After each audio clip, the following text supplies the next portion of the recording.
I'm so glad and grateful that Kelly saw something in me, that she felt enough to turn around. I couldn't be more excited to learn from someone who's been in the same position as me. I couldn't be more excited to sing with her, laugh with her, joke with her. I feel like we're basically the same person. I know. I was kind of hoping and praying that I would have an option between Kelly and Alicia, and I told myself walking out on the stage that I would really try to be present in the moment and feel which direction I would go. And little did I know, I had no idea that there was only one spot available. I was just going to ask that.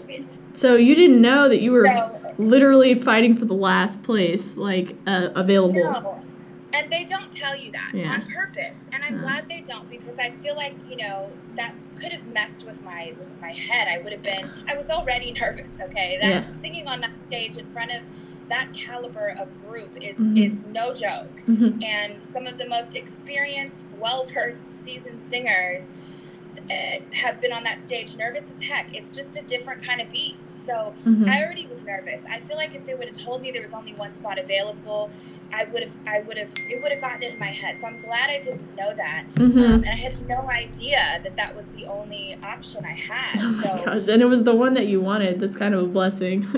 It is. Amazing. God works in mysterious ways, and I think he lined me up and he aligned me up exactly where I needed to be. So then what was happening when you were singing? Like, was anything going through your head? What was going on there? Oh my gosh. I am the queen of internal dialogue.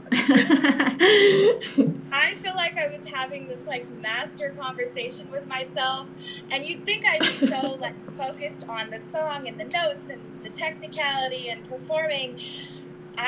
Just to be totally honest, like, I'm in some sort of, like, another planet or another bubble when I'm performing, and I was having all this internal dialogue. About midway through the song, I remember thinking, oh my gosh, you're going to be that girl on television who doesn't get a chair turn. And nobody had turned. And like I said, I had no idea that there was only one possible chair turn. So I'm thinking, all four of us turn around, and they're going to turn around in the first 10 seconds of my song, and I'm about to nail this. So when nobody turned, I was like having this internal conversation like, oh my gosh, you're going to be that girl on television that doesn't get a chair turn. You're about to be so embarrassed. Everyone's going to be like, oh my gosh. And so I remember thinking, and I can't remember exactly what moment, but it was the build-up moment of my song. And if you've listened to the record and saw the audition, you know exactly the moment I'm talking about. The song kind of nice and sweet and pretty, and then all of a sudden the drums start going, and it's like build-up. And I remember thinking in my head, okay, girl, you got about 20 seconds left. Give it all you got. And even if they don't turn a chair, like, you'll know that you left your entire heart on the stage. Which is exactly what I did. That's great. I pushed, and I just said, you know what? I don't want any regrets in this. Yeah, so then about that song, I wanted to ask, why did you choose Ed Sheeran's Shape of You? It's a good song. I chose the song for a couple of reasons. If you've been following my journey at all for any length of time, you know that I am a huge proponent of body positivity and healthy self-image, and I feel like that song really matches well with that.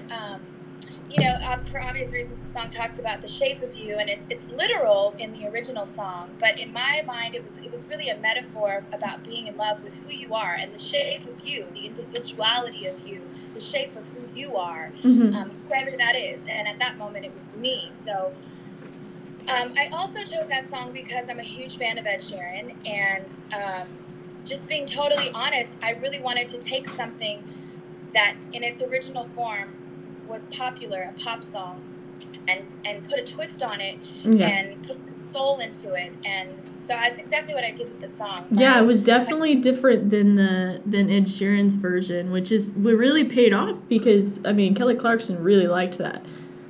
Yeah, it seemed like she was really vibing when I watched the show. Of course, in it, recording it, I didn't get to see her face, but watching it on the show, it was awesome to really see her, like, vibing at different moments and which parts she was intrigued by. And I'm very proud of that arrangement. Me and a good friend of mine who's also on the show, Terrence Cunningham, you'll remember his audition. He sang My Girl, and when we were about to record the blind auditions in preparation for that, he really helped me plot that arrangement out and really helped me kind of formulate the musicality of it, so that I would have moments, and then taking that arrangement that we set as a foundation and taking that to the band, the MD Paul Merkovich, who is incredible. What an honor to work with him. I mean, he's toured with everybody, all of your favorite artists. Paul Merkovich has done arrangements and touring with.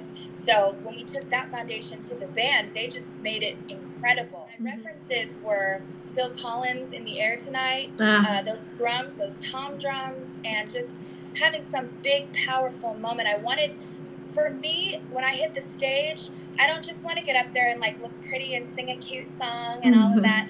I want to make people feel something, and I believe that that is what moves people, and that's the heart and soul of what music is for me. So I want to make sure that that's translated in every piece of my artistry. So that's what the song was for me. That's great. I'm very proud of it. Did you see your audition before? Like, did you get to see your audition before the viewing of your audition? No, so you didn't know. Oh gosh, so it was news to you. Everybody just the same way. So I was at home getting ready for my viewing party, and I was like literally doing my hair and makeup, actually right here.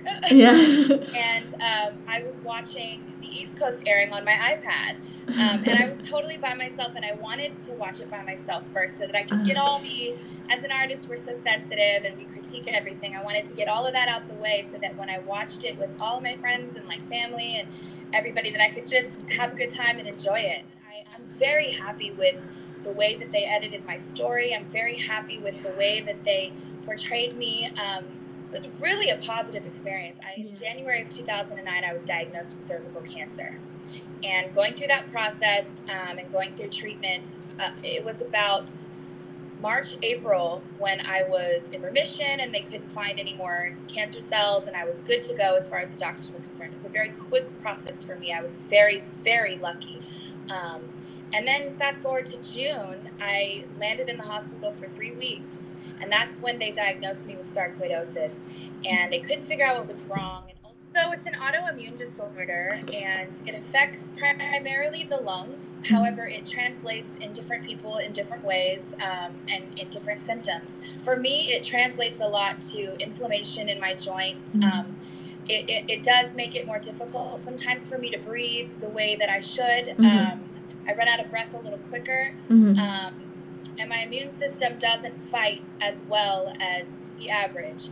So, to be honest, I never really accepted that diagnosis, because if you Google it and you read stories about it, it really puts a death sentence on the time that you have on the earth. And I just don't accept that. I feel like I have such a bigger, greater purpose, and I don't believe that God would ever put a time stamp on how long He wants me to be here.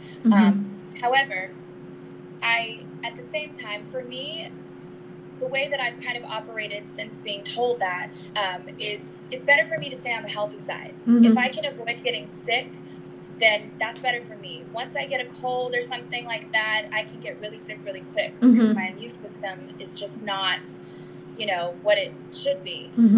So I really focus on prevention and staying healthy. I try to get up and work out. I've lost about 70 pounds in the last year or so. I used to be pretty big, and I'm still a big girl, and I'm healthy, and I'm happy about that, but I have about 40 more pounds I want to lose. But for me, it's just about staying on the healthy side of everything. So